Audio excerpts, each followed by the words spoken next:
আমার নাম মেরিল ডিসুজা, বোম্বে থেকে এসেছি। প্রথমেই আপনার এই সুন্দর লেকচারের জন্য অনেক ধন্যবাদ। আরেকটা কথা না বলেই পারছি না, গত কয়েক বছর ধরে আমি টেলিভিশনে মোটামুটি নিয়মিতভাবে আপনার লেকচারগুলো শুনি। কলেজে ভর্তি হবার পরে আমি আপনার লেকচারগুলোর সাথে পরিচিত হই। আজকে আমি আপনাকে একটা প্রশ্ন করতে চাই, তার আগে আমি দুইটা বিষয়ে কথা বলবো। আপনি আজকে লেকচারে বলেছেন, একটা হলো ঈশ্বরের সাথে কাউকে শরীক করা, এটা পাপ কাজ, এটা সবচেয়ে বড় পাপ। দ্বিতীয় বিষয়টা হলো প্রার্থনা করার নিয়ম।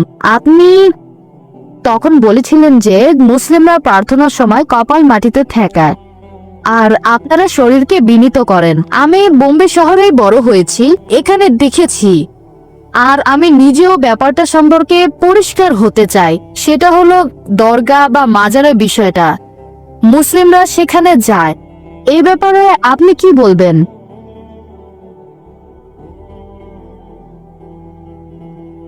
বোন খুব সুন্দর প্রশ্ন করেছেন, আরে প্রশ্ন করেছেন মুসলিমদের নিয়ে। খুবই সুন্দর প্রশ্ন। আপনি বলেছেন যে ইসলাম ধর্মে যদি আল্লাহর সাথে অন্য কাউকে শরীক করা সবচেয়ে বড় পাপ হয়, আর প্রার্থনার সবচেয়ে সেরা নিয়ম হলো সিজদা করা। কিন্তু দরগাগুলোতে কি হয়? মানুষজন দরগায় যায়, সেখানে সিজদা করে, সেটা ঠিক না ভুল? এটাই ছিল আপনার প্রশ্ন। বোন, আমি আপনার সঙ্গে একমত। আমার লেকচারের কথাগুলো আপনি পরিষ্কার আর সঠিকভাবে বুঝতে পেরেছেন যে আল্লাহ তাআলার সাথে কাউকে শরীক করা, সেটা যেই করুক সেটা ভুল, হোক সে মুসলিম বা অমুসলিম, এটা ঠিক না। তার নাম যাই হোক না কেন, জন, আব্দুল্লাহ, জাকির, মোহাম্মদ, যদি কেউ আল্লাহর সাথে অন্য কাউকে শরীক করে সে সবচেয়ে বড় পাপ করছে। আর আমরা সিজদা করব শুধুমাত্র আল্লাহ সুবহানাহু ওয়া তাআলাকে। যদি কেউ আল্লাহ ব্যতীত অন্য কাউকে সিজদা করে সে শিরক করছে, আল্লাহর সাথে অন্য কাউকে শরীক করছে। তাহলে একজন মানুষ যদি কোনো কবরের কাছে যায় আর সেই কবরকে সিজদা করে, সেই কবরকে ইবাদত করে, তাহলে সেটাই সবচেয়ে বড় পাপ, হোক সে মুসলিম বা অমুসলিম, যে নামে পরিচয় দিক। ধন্যবাদ।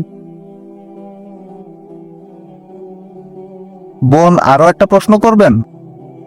আচ্ছা, যেহেতু আমাকে একটা সুযোগ দিয়েছেন, তাই এই বিষয়ের উপরে আরেকটা প্রশ্ন করি, কারণ আমি এগুলো করতে দেখেছি।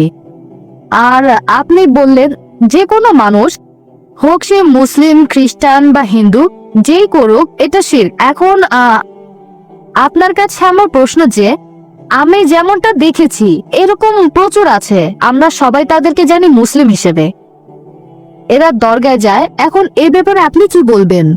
এখন মুসলিম এই আরবি শব্দটি সম্পর্কে বলতে গেলে সত্যিকারের মুসলিম যে আল্লাহর কাছে নিজের ইচ্ছাকে সমর্পণ করে, সত্যিকারের মুসলিম কখনো কোনো কবরকে সিজদা করবে না।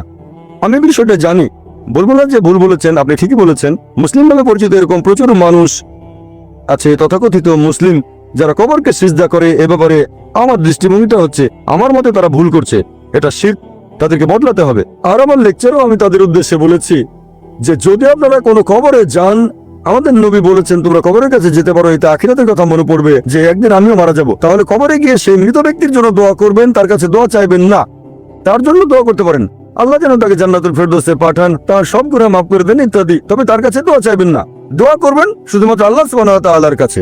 ইয়াকা না'বুদু ওয়া ইয়াকা নাস্তাইন, আমরা শুধু তোমার ইবাদত করি, তোমার সাহায্য চাই। আমার বিভিন্ন লেকচারে আমি সব মুসলিমদের উদ্দেশ্যে বলেছি যে এটা করা ঠিক না। একটা লেকচারে আমি বলেছিলাম যে আপনারা কোনো কবরকে ইবাদত বা সিজদা করবেন না, এটা ঠিক না, সবচেয়ে বড় পাপ। আর আলহামদুলিল্লাহ সুম্মা আলহামদুলিল্লাহ, আপনি বোম্বে থেকে এসেছেন, আমিও বোম্বেতে থাকি, এরকম হাজার হাজার তরুণ মাশাআল্লাহ আমার লেকচার শুনে কবরকে ইবাদত করা বাদ দিয়েছে, আলহামদুলিল্লাহ। আশা করি উত্তরটা পেয়েছেন। আমার নাম লি, আমি একজন ছাত্র। আমি এলিয়ানা, অমুসলিম, পেশায় একজন শিক্ষক। আপনাকে এই সুন্দর লেকচারের জন্য অনেক ধন্যবাদ। আমার একটা প্রশ্ন আছে। আমার মনে হয়েছে মুসলিম পুরুষদের একাধিক বিয়ে করাটা অনৈতিক আর অশ্লীল। আপনি এ ব্যাপারে কি বলবেন? আমি এ ব্যাপারে কারণটা জানি, তবে এখানে আপনার দৃষ্টিভঙ্গিটা জানতে চাচ্ছি। আর যদি কখনো খ্রিস্টান ধর্ম আর ইসলাম ধর্ম একত্রিত হয়, আমার মতে মুসলিমদের একজন স্ত্রী থাকাই উচিত। বোন, খুব সুন্দর প্রশ্ন করেছেন, খুবই কমন প্রশ্ন, খুবই গুরুত্বপূর্ণ প্রশ্ন। আপনি বললেন যে আপনার কাছে মনে হয় মুসলিম পুরুষদের একাধিক বিয়ে করাটা হচ্ছে একটা অনৈতিক কাজ, আর আপনি বললেন যে খ্রিস্টান এবং মুসলিমরা যদি কখনো একতাবদ্ধ হয় তাহলে খুব ভালো হবে। আমিও সেটাই করতে চাই। তো একতাবদ্ধ হবে সত্যের উপর ভিত্তি করে, মিথ্যার উপর নয়। কোরআন হচ্ছে এই পৃথিবীর বুকে একমাত্র ধর্মগ্রন্থ যেটা বলছে মাত্র একটা বিয়ে করো। পৃথিবীতে আর কোনো ধর্মগ্রন্থ খুঁজে পাবেন না, হোক সেটা বাইবেল অথবা ধরেন রামায়ণ অথবা মহাভারত কিংবা বেদ, কোরআন বাদে আর কেউ বলছে না মাত্র একটা বিয়ে করো। হিন্দু ধর্মগ্রন্থ পড়লে দেখতে পাবেন, যদি হিন্দু ধর্মগ্রন্থ পড়ে দেখেন রামায়ণ, সেখানে শ্রীরামের বাবা রাজা দশরথ, তার একাধিক স্ত্রী ছিল। এরপর মহাভারত পড়লে দেখবেন শ্রীকৃষ্ণ, তার কতজন স্ত্রী ছিল? 4 জন, 10 জন, 1000 জন, তার ছিল 16,108 জন স্ত্রী। এরপর বাইবেল পড়েন, বাইবেল পড়লে দেখবেন সুলাইমানের 700 জন স্ত্রী ছিল। বাইবেলের কথা অনুযায়ী ইব্রাহিমের 3 জন স্ত্রী ছিল। তাহলে বাইবেলের কথা অনুযায়ী, ইহুদি আর খ্রিস্টান ধর্ম অনুযায়ী একজন পুরুষ যত খুশি বিয়ে করতে পারে, 4, 5, 10, 1000, কোনো সীমা পরিসীমা নেই। ইসলাম একটা সীমা বেঁধে দিয়েছে। কোরআন বলছে সূরা নিসা অধ্যায় নম্বর 4 আয়াত নম্বর 3, তোমার পছন্দের নারীদের বিয়ে করো 2, 3 বা 4 জনকে, তবে যদি সুবিচার করতে না পারো তাহলে একটা বিয়ে করো। হিন্দু ধর্ম অনুযায়ী, খ্রিস্টান ধর্ম অনুযায়ী একজন পুরুষ যতজন নারীকে ইচ্ছে বিয়ে করতে পারে, 1 জন, 5 জন, 10 জন, 20 জন, 1000 জন, 10,000, কোনো সীমা নেই। ইসলাম বলছে পছন্দের নারীদের বিয়ে করো 2, 3 বা 4 জন, তবে সুবিচার করতে না পারলে মাত্র একটা বিয়ে করো। তাহলে ইসলাম বলছে সুবিচার করতে পারলে একাধিক বিয়ে করবেন, তা না হলে করবেন না, আর সুবিচার করতে পারলে সর্বোচ্চ 4 জন। এবারে আসুন দেখি কোরআন কি বলছে। পবিত্র কোরআনে সূরা নিসা অধ্যায় 4 আয়াত নম্বর 129, স্ত্রীগণের প্রতি সুবিচার করা কঠিন, সেজন্য তাদের থেকে পুরোপুরি মুখ ফিরিয়ে নিও না। অনেকের মনে এরকম ভুল ধারণা আছে যে ইসলামে 4 জন স্ত্রী থাকা বাধ্যতামূলক। এটা বাধ্যতামূলক না, একাধিক স্ত্রী রাখার ব্যাপারটা ঐচ্ছিক ব্যাপার, এটা মুবাহ। তবে যদি একাধিক বিয়ে করেন আর সুবিচার করতে না পারেন তাহলে সমস্যায় পড়ে যাবেন। এবার আসুন দেখি এর পেছনে কারণটা আসলে কি। আমি এখানে কারণটা বলছি, তারপর আপনি চাইলে পাল্টা প্রশ্ন করতে পারেন। লজিক্যাল কারণটা যে ইসলাম ধর্ম কেন কিছু পুরুষকে একাধিক বিয়ে করার অনুমতি দিয়েছে। এখন ভালো করে দেখলে বুঝতে পারবেন যে ছেলে আর মেয়ে সন্তান জন্মায় সমান অনুপাতে। তবে শিশু বিশেষজ্ঞদের জিজ্ঞেস করে জানতে পারবেন, শিশুদের রোগের উপর যারা বিশেষজ্ঞ তারা এটা বলবেন যে মেয়ে শিশুরা ছেলে শিশুর চেয়ে রোগ জীবাণুকে ভালোভাবে প্রতিরোধ করতে পারে, তাই শিশুকালে মেয়েদের তুলনায় বেশি ছেলে শিশু মারা যায়।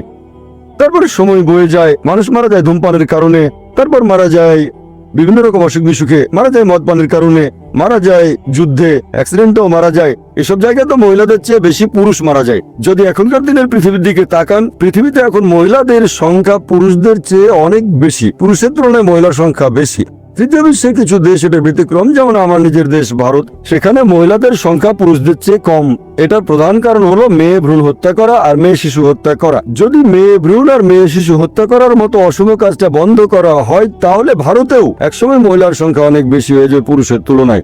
এখনকার পরিসংখ্যান অনুযায়ী শুধু নিউ ইয়র্কে পুরুষের তুলনায় মহিলার সংখ্যা বেশি প্রায় 10 লক্ষ। শুধুমাত্র আমেরিকাতে পুরুষের তুলনায় মহিলাদের সংখ্যা বেশি 78 লক্ষ। শুধু জার্মানিতে পুরুষের চেয়ে মহিলা বেশি 50 লক্ষ। শুধু যুক্তরাজ্যে পুরুষের তুলনায় মহিলা বেশি 40 লাখ। শুধু রাশিয়ায় পুরুষের চেয়ে মহিলা বেশি 90 লাখ। আর এটা আল্লাহ শুধু ভালো জানেন পুরো পৃথিবীতে পুরুষের তুলনায় মহিলার সংখ্যা কতজন বেশি। আর ধরেন তর্কের ক্ষেত্রে আপনার কথা মেনে নিলাম যে একজন পুরুষ মাত্র একজন মহিলাকে বিয়ে করবে।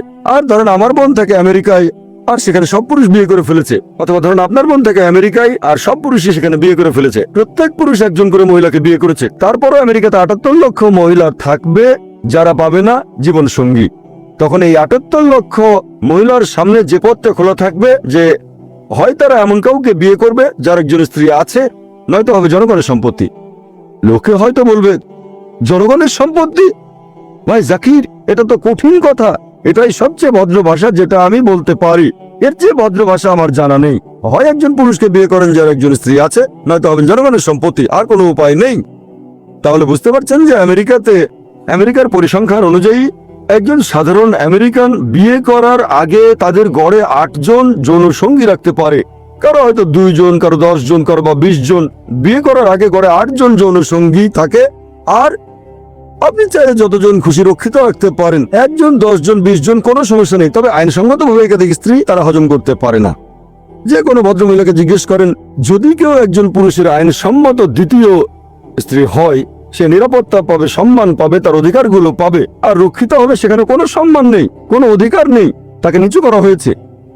তাহলে ইসলাম মানবজাতির সমস্যাগুলোর সমাধান দেয়। বর্তমানে পৃথিবীতে পুরুষের চেয়ে মহিলার সংখ্যা অনেক বেশি। আমার মতে ইসলাম ধর্ম কিছু পুরুষকে একাধিক বিয়ে করার অনুমতি দিয়েছে যাতে করে মহিলারা ভদ্রভাবে থাকতে পারে, তা না হলে এটা সম্ভব নয়। আমি আপনার সঙ্গে একমত। আপনার কথাটা আমি মানিবন যে একজন মহিলা তার স্বামীকে শেয়ার করতে চাইবে না। আমি আপনার সঙ্গে একমত, মহিলারা স্বামীকে শেয়ার করতে চাইবে না কখনোই। আর সাধারণ পরিস্থিতিতে কোনো মহিলাই চাইবে না যে তার স্বামী আরেকটা বিয়ে করুক। তবে ইসলামিক শরিয়া বলছে একটা বড় ক্ষতি ঠেকানোর জন্য ছোট ক্ষতি হওয়া ভালো। একজন ভালো মুসলিম মহিলা যে পৃথিবীর অবস্থা জানেন, সেই ছোট ক্ষতি মেনে নিতে আপত্তি করবে না। মানে স্বামীকে শেয়ার করা যাতে বড় ক্ষতি ঠেকানো যায়, অর্থাৎ আরেকজন বোনকে যেন জনগণের সম্পত্তি না হতে হয়। হ্যাঁ বোন, আর কিছু বলবেন? আমি এটাকে অনৈতিক বলছি, কারণ যে মহিলার একাধিক পুরুষ সঙ্গী থাকে সে একজন খারাপ মহিলা, কিন্তু একজন পুরুষের একাধিক স্ত্রী থাকলে সেখানে কোনো সমস্যা নেই, তাই না? এই প্রশ্নটা খুব সুন্দর বোন। আপনি প্রশ্ন করলেন যে কোন পুরুষের একাধিক স্ত্রী থাকলে সে কি ভালো মানুষ? না, একজন পুরুষের একাধিক স্ত্রী থাকলে কোনো সমস্যা নেই, তবে একাধিক স্ত্রী থাকলেও সে খারাপ হতে পারে। যেমন ধরেন আমেরিকায় কারো রক্ষিতা আছে, হয়তো 4 জন 5 জন অথবা 10 জন, এমনকি ভারতেও সে একজন ভালো লোক না। তবে সে যদি হয় আইনসম্মত স্ত্রী, যদি সে বিয়ে করে, বিয়ের সময় তাকে প্রাপ্য অধিকারগুলো দেওয়া হবে, মোহর দেওয়া হবে, একই সময় সুবিচার করা হবে, তাহলে সে ভালো মানুষ। তবে আপনার পাল্টা প্রশ্ন যে মহিলারা কেন একাধিক পুরুষকে বিয়ে করতে পারে না, ঠিক? এটা তো আপনার প্রশ্ন, যে মহিলারা কেন একাধিক বিয়ে করতে পারে নাই তো? আসলে আমি বলতে চাচ্ছি, যদি মহিলাদের সংখ্যা কমে যায় আর পুরুষের সংখ্যা বেড়ে যায়, তাহলে একজন মহিলার 2-3 জন স্বামী থাকতে পারে। সুন্দর প্রশ্ন করেছেন যে যদি এরকম হয়, তবে আল্লাহ সুবহানাহু ওয়া তাআলা আমাদের সৃষ্টিকর্তা, তিনি অনেক ভালো জানেন আমাদের চেয়ে, তিনি আমাদের স্রষ্টা। এখানে কারণটা হচ্ছে আল্লাহ মহিলাদের শক্ত করে বানিয়েছেন। মহিলারা মেডিকেলি পুরুষের চেয়ে অনেক বেশি শক্ত। এটা কি জানেন? আমি একজন মেডিকেল ডাক্তার। মেডিকেলি মহিলারা পুরুষের চেয়ে অনেক বেশি দিন বাঁচে। আমরা ভাবে পুরুষের শক্তি বেশি, শরীরের জোরটা একটু বেশি, তবে মেডিকেলি মহিলাদের শক্তি বেশি। মহিলারা অনেক দিন বেশি বাঁচে। মহিলাদের গড়ায়ু পুরুষের আয়ুর চেয়ে কয়েক বছর বেশি। শিশুকালেও মেয়েরা তুলনায় কম মারা যায়। এবার আপনার প্রশ্নটা নিয়ে বলি যে ইসলাম পুরুষদের অনুমতি দিয়েছে তারা একাধিক বিয়ে করতে পারে, কিন্তু এখানে মহিলাদের একাধিক বিয়ের অনুমতি দেওয়া হয়নি কেন? কারণটা হচ্ছে একজন পুরুষের যদি একাধিক স্ত্রী থাকে, যদি সন্তান জন্ম নেয়, আপনি সহজেই বুঝতে পারবেন সেই সন্তানের বাবাকে আর মাকে। তবে একজন মহিলার যদি একাধিক স্বামী থাকে, যদি সন্তান জন্ম নেয়, তাহলে মাকে খুঁজে পাবেন, বাবাকে বের করতে পারবেন না।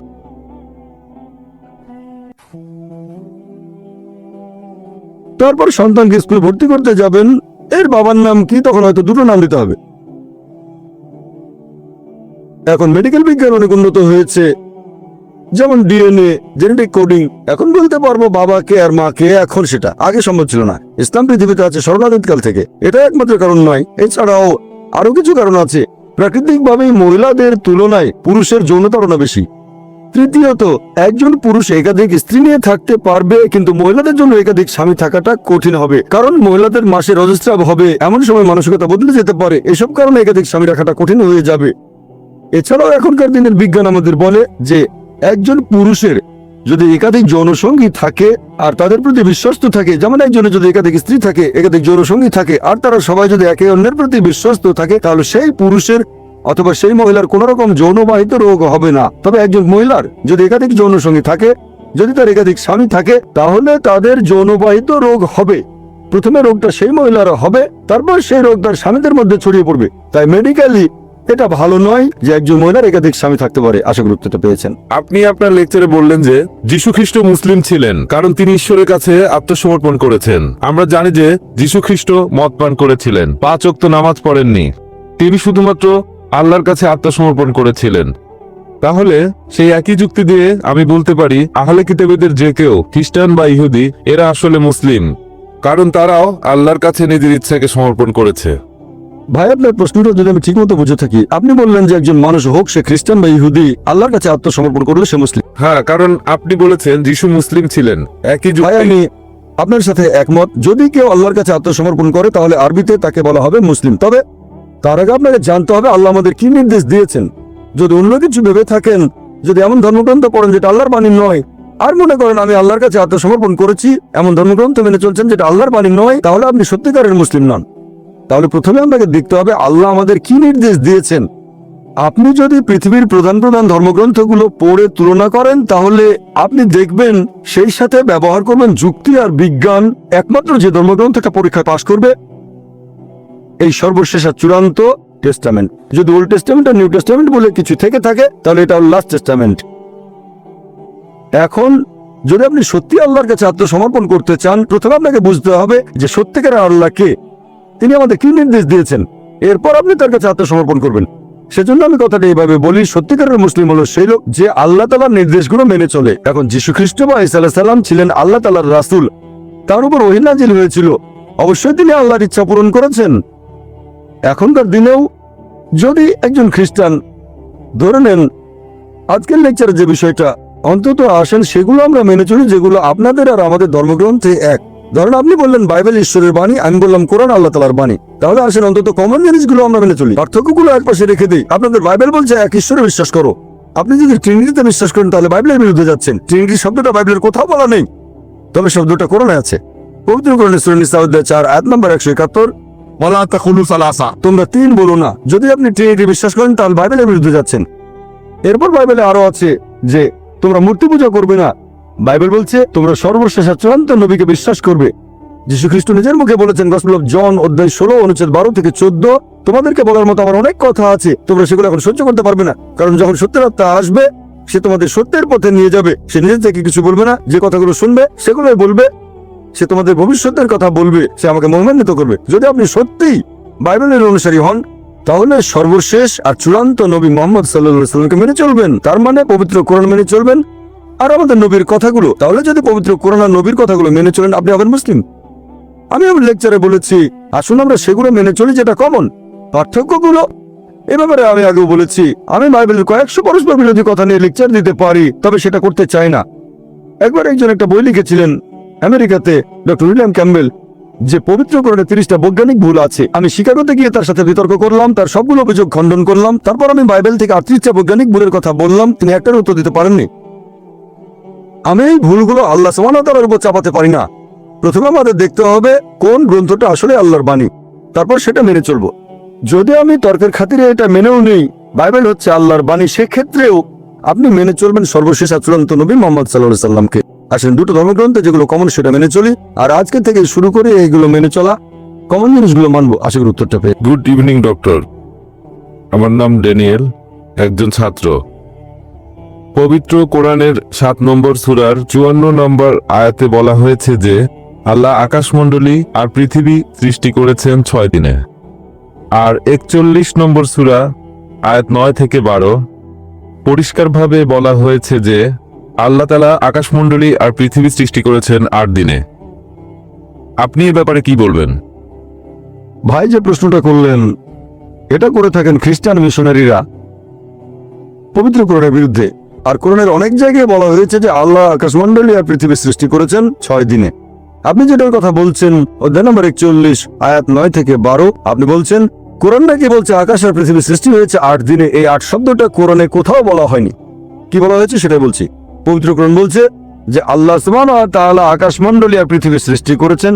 যারা এটাকে অস্বীকার করে, কিছু মানুষ অস্বীকার করবেই, এরা হচ্ছে তারা যারা শিরক করে। এরপরে আরো বলা হয়েছে আল্লাহ তাআলা পৃথিবীকে সৃষ্টি করলেন 2 দিনে, আর জনাব আরিফ জুলফার সৃষ্টি করলেন পৃথিবীর বিভিন্ন উপাদান, পাহাড় পর্বত অন্যান্য উপাদান মোট 4 দিনে। এরপর 41 অধ্যায়ের 11 নম্বর আয়াত সুম্মা, এটার বেশিরভাগ অনুবাদী বলছে তারপরে। এটার আরো অনেক অর্থ হয় তারপর আল্লাহ তাআলা আকাশমণ্ডলী সৃষ্টি করলেন 2 দিনে। এখন সাধারণভাবে মানুষ বলবে 2 যোগ 4 যোগ 2 সমান সমান 8, তবে 8 শব্দটা কোরআনে নেই। আল্লাহ আকাশমণ্ডলী সৃষ্টি করেছেন 2 দিনে। এখন যে কোরআন সম্পর্কে জানে সে উত্তর দিতে পারবে, তবে যদি কারো ভাষা জ্ঞান থাকে সে ভুল পথে চলে যেতে পারে। আর পবিত্র কোরআন বলছে যারা এই আয়াত দিয়ে মানুষকে ভুল পথে নিয়ে যেতে চায় তারা আল্লাহ তাআলার সাথে অন্য কাউকে শরীক করছে। তাহলে আল্লাহ তাআলা জানেন যে অনেকে এই আয়াত ব্যবহার করে মানুষকে ভুল পথে পরিচালিত করবে। এবার উত্তরটা বলছি। উত্তরটা হচ্ছে আল্লাহ তাআলা পৃথিবী সৃষ্টি করেছেন 2 দিনে, তারপর পৃথিবীর উপাদান গাছপালা পাহাড় পর্বত সমানুপাতে মোট 4 দিনে। সুম্মা, আরবি সুম্মা শব্দের আরেকটা মানে হচ্ছে একই সাথে। এর একটা মানে হলো তারপর, তারপর হতে পারে একসাথেও হতে পারে। তাহলে একই সাথে আল্লাহ সুবহানাহু ওয়া তাআলা আকাশমণ্ডলী সৃষ্টি করেছেন 2 দিনে। যেমন ধরেন আমি আপনাকে বললাম আমি একটা বড় বিল্ডিং তৈরি করব 30 তলা উঁচু মোট 6 মাসে, এটাই আমার কথা। এখন আপনি যদি খুঁটিয়ে দেখেন যে আমি সেই বিল্ডিং এর ভেতরটা তার মানে তৈরি করব ফাউন্ডেশন 2 মাসে, আর স্ট্রাকচার সেখানে 4 মাস, পুরো 30 তলা। একই সাথে যখন তৈরি করছি ফাউন্ডেশন, তখন কম্পাউন্ডের প্রাচীরও তুলে ফেললাম 2 মাসে। তাহলে যখন আমি ফাউন্ডেশন তৈরি করছি, একই সাথে প্রাচীর তুলছি আমি, তার মানে এই না যে 2 যোগ 4 যোগ 2 সমান 8 মাস। অর্থাৎ যখন ফাউন্ডেশন তৈরি করছি, তখন একই সাথে আমি কম্পাউন্ডের প্রাচীরও তুলছি। তাহলে আমার বিল্ডিংটা তৈরি হচ্ছে 6 মাসে, 8 মাসে না। আর একই সাথে আল্লাহ তাআলা বলেছেন, যখন তিনি পৃথিবী সৃষ্টি করলেন, একই সাথে আকাশমণ্ডলীয় সৃষ্টি করলেন। এখন 2 দিনে পৃথিবী আর একই সাথে আল্লাহ আকাশমণ্ডলীয় সৃষ্টি করলেন। সেজন্য আল্লাহ পবিত্র কোরআনে বলেছেন, সূরা আম্বিয়া অধ্যায় নম্বর 21 আয়াত নম্বর 30, أولم يرى الذين كفروا অবিশ্বাসীরা কি এটা দেখে না أن السماوات والأرض كانت رتقا ففتقناهما আকাশমণ্ডলী ও পৃথিবী ওতপ্রোতভাবে মিশেছিল, আমি তাদের আলাদা করে দিলাম। তাহলে আল্লাহ পৃথিবী আর আকাশমণ্ডলী সৃষ্টি করেছেন একই সাথে, ففتقناهما আমি তাদের আলাদা করে দিলাম। এখানে আসলে বিগ ব্যাং এর কথা সংক্ষেপে বলা হয়েছে। এখন বিগ ব্যাং থিওরি আমাদের বলে যে পুরো বিশ্বজগৎ প্রথমে ছিল একটা বিন্দু, তারপর বিস্ফোরণে সবকিছু আলাদা হয়ে গেল, তারপর তৈরি হলো গ্যালাক্সি, নক্ষত্র, বিভিন্ন গ্রহ, পৃথিবী, আমরা এখন যেখানে আছি। তাহলে বিগ ব্যাং এর ভিত্তিতে বিজ্ঞান কোরআনের সাথে দ্বিমত পোষণ করেনি যে আকাশমণ্ডলী যখন সৃষ্টি হয়েছে, পৃথিবীও একই সাথে সৃষ্টি হয়েছে। এখানে প্রথম 2 দিন আর শেষ 2 দিন আসলে একই সাথে, এটা পরস্পর বিরোধী নয়। বলতে পারেন পুঙ্খানুপুঙ্খ রূপে। পুঙ্খানুপুঙ্খ মানে এখানে অন্যান্য বিষয়গুলো আছে, এটা পরস্পর বিরোধী না। পরস্পর বিরোধী মানে দুটো জিনিস একে অন্যের বিপরীত। পুঙ্খানুপুঙ্খ মানে অন্যান্য বিবরণগুলো দেয়া, যেমন ধরুন আমি আপনাকে বললাম যে আপনি সৎ, আগামীকাল বললাম আপনি খুব দয়ালু, এটা পরস্পর বিরোধী না, এটা পুঙ্খানুপুঙ্খ। আপনি সৎ, পাশাপাশি আপনি দয়ালু। তবে পরে যদি বলি আপনি অসৎ, সেটা পরস্পর বিরোধী হবে। এই আয়াতে পবিত্র কোরআনে বিস্তারিত বলা হয়েছে এই 6 দিনে কিভাবে সৃষ্টি হয়েছে। প্রথম 2 দিনে পৃথিবী, একই সাথে আকাশমণ্ডলী, আর তারপর 4 দিনে পৃথিবী উপরের উপাদানগুলো যেমন পাহাড়, পর্বত, গাছপালা সব সমান অনুপাতে। আশা করি উত্তরটা পেয়েছেন। আপনি গতকাল বলেছিলেন, একটা উদ্ধৃতি দিয়েছিলেন যে এক জায়গায় সর্বশক্তিমান ঈশ্বর বলেছেন, তোমরা আমার কোনো প্রতিমা তৈরি করবে না, এমন রূপক বানাবে না যেটা আছে স্বর্গের উপরে অথবা পৃথিবীর উপরে অথবা পাতালে, কারণ আমি তোমাদের প্রভু খুবই প্রতিহিংসাপরায়ণ। এখন আপনার কি এটা মনে হয় না যে মানে এটা খুব হাস্যকর হয়ে যায় না যে ঈশ্বরের মধ্যে প্রতিহিংসা আছে অথবা এ ব্যাপারে তিনি ঈর্ষান্বিত হচ্ছেন? আমার ধারণা ছিল এই অনুভূতিগুলো শুধু মানুষেরই থাকে। ঈশ্বর হিংসা করছে, ঈর্ষা করছে, আমার মনে হয় না ঈশ্বর কখনো এভাবে চিন্তা করে। সুন্দর প্রশ্ন করেছেন, আর আমি আপনার সঙ্গে একমত। ঈশ্বর কেন ঈর্ষা করবেন, এই কথাটা বলা হয়েছে বাইবেলে। আমি এই কথা বলছি না যে বাইবেল আসমানি কিতাব, আমি এই কথাও মানি না যে পবিত্র বাইবেল ঈশ্বরের বাণী। তারপরেও আমরা এটাও বিশ্বাস করি যে আমরা ঈশ্বরের সাথে কাউকে শরিক করব না। এটা ঠিক, এই অংশটা না হলে ঈশ্বর রেগে যাবেন। ভাই যদি প্রশ্ন করে থাকেন, প্লিজ আপনি আমাকে সুযোগ দেন। যদি এটা বিতর্ক হতো, আমিও বিতর্ক করতে পারি, কোনো সমস্যা নেই। না ঠিক আছে, তবে এখন প্রশ্নোত্তর পর্ব চলছে। ওকে, প্লিজ প্রশ্নটা করেন, তারপর আমার উত্তরটা শোনেন। যদিও আমার কথার ভেতরে আপনি কথা বলেন, আমি হয়তো কিছু মনে করছি না, তবে এটা হবে বিতর্ক, পরে এক সময় সেটা করা যাবে। I am sorry. আপনি প্রশ্ন করেন, আরেকটা প্রশ্ন করেন, আমি সেটা শুনবো। তবে কথা বলতে থাকলে সেটা হয়ে যায়, হ্যাঁ আমি বুঝতে পারি। সেটা বিতর্কের মতো, সেটাও করা যায়। আর বিতর্কের সময় থাকে 15 মিনিট 15 মিনিট। আপনি খুব সুন্দর প্রশ্ন করেছেন যে আমি একটা অনুচ্ছেদে বলেছিলাম যেখানে বলা আছে, তোমরা আমার কোনো প্রতিকৃতি তৈরি করবে না যেটা আছে উপরের স্বর্গে, পৃথিবীতে অথবা পৃথিবীর নিচে। তোমরা এমন কাউকে উপাসনা করবে না, কারণ আমি তোমাদের প্রভু ঈশ্বর এবং খুবই ঈর্ষাপরায়ণ। এই কথাটা রয়েছে বুক অফ এক্সোডাসে, অর্থাৎ ওল্ড টেস্টামেন্টে 20 নম্বর অধ্যায়ের 3 থেকে 5 অনুচ্ছেদে। এছাড়াও বুক অফ ডিউটেরোনমি 5 নম্বর অধ্যায়ের 7 ও 9 অনুচ্ছেদে আছে। আর এটা হচ্ছে বাইবেলের উদ্ধৃতি। আমি এই কথা বলি না যে বাইবেলের পুরোটাই ঈশ্বরের বাণী। এই অনুচ্ছেদের প্রথম অংশের সাথে আমি একমত, ঈশ্বরের কোনো প্রতিকৃতি নেই। কিন্তু দ্বিতীয় অংশ বলছে ঈশ্বর ঈর্ষাপরায়ণ, আমি কথা মানি না এই দ্বিতীয় অংশটা। তাই এই প্রশ্নটা আপনি করবেন কোনো খ্রিস্টানকে, আমাকে না। আমি এখানে বাইবেলের সবকিছু সমর্থন করছি না। কোরআনের সাথে মিল থাকলে সমর্থন করব, মিল না থাকলে সমর্থন করব না। তাই আমি আপনার সঙ্গে একমত যে ঈশ্বরের এখানে ঈর্ষান্বিত হওয়াটা অস্বাভাবিক। আশা করি উত্তরটা পেয়েছেন। তবে মানতে হবে যে ঈশ্বরের সাথে কাউকে শরিক করা যাবে না, আর এটাই হলো সবচেয়ে বড় গুনাহ। হ্যাঁ, এই কথাগুলো আমি গতকাল বলেছিলাম। যে ঈশ্বরের সাথে কাউকে শরিক করা সবচেয়ে বড় গুনাহ। চিত্রটি করেছেন একজন হিন্দু ভদ্রলোক, তার নাম লেখা আছে পি নাইডু। তিনি বলেছেন, মুসলিমরা মানুষ জাতির আশীর্বাদ, এখানে অমুসলিমদের কি হবে? যারা জন্ম থেকেই মুসলিম নয়, তারা জীবনের কোন পর্যায়ে ইসলামকে বুঝবে? বোন, আপনি প্রশ্ন করলেন যে এক হিন্দু ভদ্রলোক বলছেন মুসলিমরা মানবজাতির আশীর্বাদ, আলহামদুলিল্লাহ সুম্মা আলহামদুলিল্লাহ। তবে একজন অমুসলিম যে জন্ম থেকে মুসলিম নয়, জীবনের কোন স্তরে সে ইসলামকে বুঝবে? প্রশ্নটার উত্তর দেওয়ার আগে আমি একটা বিষয় পরিষ্কার করে নিতে চাই। আমাদের নবীজি মোহাম্মদ সাল্লাল্লাহু আলাইহি সাল্লাম বলেছেন, প্রত্যেক শিশু দিনুল ফিতর নিয়ে জন্ম নেয়। দিনুল ফিতর অর্থাৎ আল্লাহর ধর্ম। প্রত্যেকটা শিশু মুসলিম হয়ে জন্মায়, পরবর্তীতে তাকে প্রভাবিত করে বাবা মা, গুরুজনেরা, শিক্ষকেরা। সে তখন শুরু করে মূর্তি পূজা, অগ্নি পূজা, এভাবে সে অমুসলিম হয়ে যায়। সেজন্য ইসলাম ধর্ম অনুযায়ী প্রত্যেক শিশু মুসলিম হয়ে জন্মায়, অর্থাৎ আল্লাহর কাছে সে আত্মসমর্পণ করে। পরবর্তীতে তার পরিবেশের প্রভাবে সে অমুসলিম হয়ে যেতে পারে। তাই কোন অমুসলিম যখন ইসলাম গ্রহণ করে, এখানে শব্দটা আসলে কনভার্ট হবে না। কনভার্ট মানে হলো এক পথ থেকে আরেক পথে যাওয়া, বা এক বিশ্বাস থেকে আরেক বিশ্বাসে। এখানে সঠিক শব্দটা হবে রিভার্ট। রিভার্ট মানে সে আসলে মুসলিম ছিল, পরে অমুসলিম হয়ে গিয়েছিল, তারপর আবারও ইসলামের পথে ফিরে এসেছে। তাই সঠিক শব্দটা হলো রিভার্ট। তাহলে প্রত্যেক মানুষই জন্মায় নিষ্পাপ হয়ে, সে মুসলিম হিসেবে জন্মায়, পরবর্তীতে সে ভুল পথে চলে যায়। এবার প্রশ্নটাতে আসি, যারা অমুসলিম হয়ে যায় তারা কিন্তু অমুসলিম হয়ে জন্মায় না। প্রত্যেক মানুষই মুসলিম হয়ে জন্মায়। যারা তাদের বাবা মা, পরিবেশের প্রভাবে অমুসলিম হয়ে যায়, জীবনের কোন সময়ে তারা ইসলামকে বুঝতে পারবে? এক এক মানুষ এক এক সময়ে এটা বুঝতে পারে।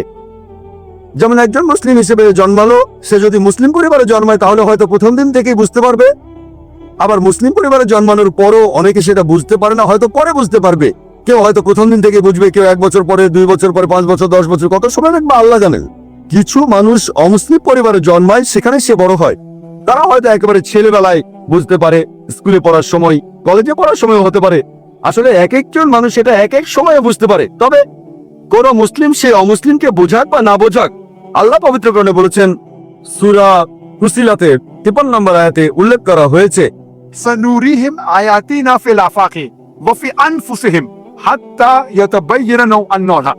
আমি তোমাদের জন্য আমার নিদর্শনগুলো প্রকাশ করব এই বিশ্বজগতে এবং তাদের নিজেদের মধ্যে, যতক্ষণ না তাদের কাছে পরিষ্কার হবে এটাই সত্যি। তাহলে কোন মুসলিম সে অমুসলিমকে বোঝাক বা না বোঝাক, আল্লাহ সুবহানাহু ওয়া তাআলা এই কথাটা স্পষ্ট করে বলেছেন, তিনি নিদর্শনগুলি প্রকাশ করবেন এই বিশ্বজগতে, যতক্ষণ না সেটা মানুষের কাছে পরিষ্কার হবে। আমি কোনো কথা বললে একজন অমুসলিম নাও বুঝতে পারে। আল্লাহ যখন কিছু বলেন তখন এটা নিশ্চিত করেন যে সেটা অমুসলিমরা পরিষ্কারভাবে বুঝতে পারবে, যতক্ষণ না সে বুঝতে পারে যে এটাই হলো সত্যি, এটাই হলো হক। পরবর্তীতে এই সত্যটা বোঝার পরে সে মানতেও পারে, নাও মানতে পারে। এর কারণটা ব্যক্তিগত কারণে মানতেও পারে, নাও মানতে পারে। তবে মারা যাওয়ার আগে ইনশাআল্লাহ আল্লাহ তাকে নিদর্শন দেখাবেন। এখন কবে কখন আল্লাহ ভালো জানেন, তবে মারা যাওয়ার আগে আর রোজ কিয়ামতের দিন পবিত্র কোরআন আমাদের বলছে যে যারা ইসলামকে প্রত্যাখ্যান করে তারা কখনো আল্লাহর কাছে অভিযোগ করতে পারবে না যে আমি কোনো নিদর্শন পাইনি, কেন আমাকে জাহান্নামে পাঠাচ্ছেন। তারা শুধু বলবে আমাদের ক্ষমা করে দেন, আমরা ভুল করেছি। কারণ তারা জানে যে তারা নিদর্শন দেখেছে কিন্তু তখন গ্রহণ করেনি। তারা শুধু আল্লাহকে বলবে আমাদের আরেকটা সুযোগ দেন। আল্লাহ তখন বলবেন অনেক দেরি হয়ে গেছে। তাহলে আল্লাহ অবশ্যই তাদের নিদর্শন দেখাবেন তারা মারা যাওয়ার আগে। আশা করি উত্তরটা পেয়েছে। আমার নাম দেবাশিস গাঙ্গুলি। আমি পেশাগতভাবে একজন ইঞ্জিনিয়ার আর ফ্রিল্যান্স সাংবাদিক। এই অনুষ্ঠান নিয়ে একটা রিপোর্ট করব। আমি আপনাকে আসলে বেশ কয়েকটা প্রশ্ন করতে চাই। আপনার কাছে আমার প্রথম প্রশ্ন, আপনার দেশ নিয়ে আপনি কি গর্বিত? সাধারণত সাংবাদিকরা একটা প্রশ্ন করে, সেটার উত্তর দেওয়ার পরে দ্বিতীয় প্রশ্নটাই হয় ট্র্যাপ। তবে উত্তরটা বলতে দেন আমাকে আপনি উত্তরটা বলতে দেন। আমাকে শেষ করতে দিন। আমি এই অভিযোগের বিরুদ্ধে বলি। আমি আপনাকে সোলামনে কথা বলতে চাই। আমি আপনাকে দোষ দিচ্ছি না, আমি বলছি বেশিরভাগ সাংবাদিকরাই। আমি এটা বলছি না যে আপনিও এরকমই হতে পারেন, নাও হতে পারেন, সেটা আপনি তো কথাটা বলেই ফেললেন। তবে বেশিরভাগ সাংবাদিকই, এখানে আপনারা একটা জিনিস ভালো করে দেখেন, আমি লাইনেই আছি। যদি কোনো লোক মাত্র একটা প্রশ্ন করতে চাই, সে প্রশ্ন করেই তখন চলে যায়। ইনি দুটো প্রশ্ন করবেন, যুক্তি কথাই বলে, উনি আমার উত্তরটা শুনতে চান। আমি প্রথম উত্তরটা দেওয়ার পরে দ্বিতীয় প্রশ্নটাই হবে ট্র্যাপিং। যদি দুটো প্রশ্ন একসাথেই করেন তাহলে সেটা ট্র্যাপ না, কিন্তু কোনো সমস্যা নেই, আমার উত্তর একই হবে। পরে যে প্রশ্নই করুন না কেন, আমি আমার দেশকে নিয়ে গর্বিত। That's great.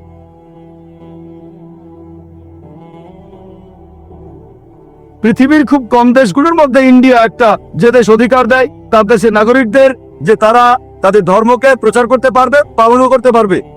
আমি আমার দেশ নিয়ে গর্বিত। আমি আমার দ্বিতীয় প্রশ্নের উত্তর পেয়ে গেছি। আমি আমার দেশ নিয়ে অনেক ব্যাপারেই গর্বিত। আপনি আমার দ্বিতীয় প্রশ্নের উত্তর দিয়ে দিয়েছেন, ধন্যবাদ।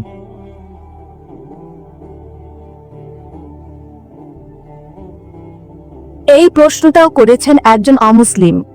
হেনা খাতার উসমান প্রশ্ন করেছেন, আপনি বললেন মুসলমানদের মাঝে কিছু কুলাঙ্গার আছে যারা খারাপ কাজ করে, মিডিয়াও তাদের তুলে ধরে। এই মুসলিমরা কি ধর্মের নামে এসব কাজ করে মিডিয়াকে সুযোগ দিচ্ছে না? এতে অমুসলিমরাও ভুল বুঝছে। প্রশ্নটা করেছেন একজন অমুসলিম, আর খুবই সুন্দর প্রশ্ন, যে মুসলিমদের মধ্যে বেশ কিছু কুলাঙ্গার আছে, এই কুলাঙ্গাররাই কি মিডিয়াকে ইসলামের নামে মিথ্যে কথা ছড়ানোর সুযোগ করে দিচ্ছে না? এই কুলাঙ্গাররা তো আসলে কোনো মুসলিমই নয়। একজন মুসলিম কখনো এমন ভুল কাজ করবে না। মুসলিম শব্দটার অর্থ হলো যে ব্যক্তি তার নিজের ইচ্ছাকে আল্লাহ তাআলার কাছে সমর্পণ করে। মুসলিমদের মধ্যে এই কুলাঙ্গাররা হচ্ছে আসলে নকল মুসলিম। নাম হতে পারে মোহাম্মদ, জাকির, আব্দুল্লাহ, সুলতান ইত্যাদি ইত্যাদি। নাম দিয়ে আপনি মুসলিম হবেন না, আপনি মুসলিম হবেন কাজ দিয়ে। আল্লাহর কাছে নিজের ইচ্ছাকে সমর্পণ করলেই আপনি মুসলিম হবেন। তাহলে এই লোকগুলো সত্যিকারের মুসলিম নয়, তবে তাদের নামগুলো মুসলিম। তাই মিডিয়াকে সুযোগ দিচ্ছে কি দিচ্ছে না এটা নিয়ে তারা ভাবে না। তারা তো তাদের নিজেদের ধর্ম নিয়েই ভাবে না, তারা নিজেদের ধর্মকে থোড়াই কেয়ার করে, কিন্তু তারা তাদের ধর্মকে নিয়ে ভাবে না। মিডিয়া কি বলছে সেটা নিয়েও তারা ভাবে না। তবে আমি মিডিয়া দোষ দেব, মিডিয়া কেন অল্প কিছু মানুষের কাজকে তুলে ধরছে? যদি মুসলিমদের বেশিরভাগই এসব কাজ করতো তখন ইসলামকে অপবাদ দিলে আমিও আপত্তি করতাম না। তবে তারাও অল্প কিছু মানুষকে বেছে নিচ্ছে। চিন্তা করেন, হিটলার 60 লক্ষ ইহুদিকে হত্যা করেছিল, এজন্য কি খ্রিস্টান ধর্মকে দায়ী করব? হিটলার যে 60 লক্ষ ইহুদিকে মেরেছে, সবাইকে পুড়িয়ে মেরেছে, এজন্য কি আমি খ্রিস্টান ধর্মকে দোষ দিতে পারবো? না, কারণ বাইবেলের কোথাও লেখা নেই যে তোমরা 60 লক্ষ ইহুদিকে হত্যা করবে। এমন কিছু করাটা খুবই ভুল হবে। সেজন্য আমি এইসব কুলাঙ্গারদের চাইতে মিডিয়াকেই বেশি দোষ দেব। প্রত্যেক ক্ষেত্রে আপনারা কিছু কুলাঙ্গার খুঁজে পাবেন, আর আমি আমার অনেক লেকচারে এইসব কুলাঙ্গারদের বিরুদ্ধে বলেছি। মিডিয়ার উচিত এমন খবর প্রচার করা যেটা সত্যি, কিন্তু তারা এইসব কুলাঙ্গারদের দেখিয়ে বলতে চায় এরাই হচ্ছে আসল মুসলিম। তারা এভাবে বলতে পারে যে এই মুসলিম চুরি করেছে তারা মাত্র 1 জন, 5 জন, 10 জন, আর মুসলিমদের সংখ্যা 100 কোটিরও বেশি। এভাবে বললে কোনো সমস্যা নেই। তবে তারা বলতে চায় যে সব মুসলিমই ভুল কাজ করছে। যদি একজন মুসলিম ড্রাগস নিয়ে ধরা পড়ে, মিডিয়া এমন ভাব করবে যেন সব মুসলিমই ড্রাগস নিয়ে ব্যবসা করে যাচ্ছে। মিডিয়ার উচিত হবে সত্য কথা প্রচার করা। আমিও সেটাই চাই। আশা করি উত্তরটা পেয়েছেন। হ্যাঁ ভাই। ডক্টর জাকির নায়েক, ইস টিভির কার্যক্রম শুরু করার জন্য আপনাকে আগাম অভিনন্দন। আমি দর্শকদের হাততালি দিয়ে অভিনন্দন জানাতে অনুরোধ করছি।